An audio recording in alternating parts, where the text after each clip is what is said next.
Hello and welcome back to Initial Solution.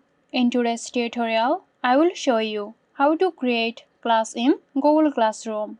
So let's have a look now.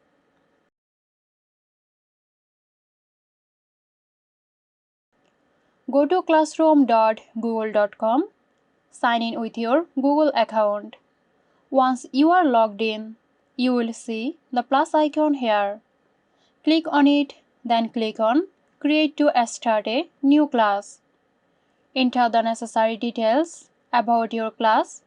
Give your class a descriptive name, then optionally specify the section or period for this class. Choose the subject area of the class and optional field for room number or additional details. Click on Create. After creating the class, you will be directed to the class dashboard.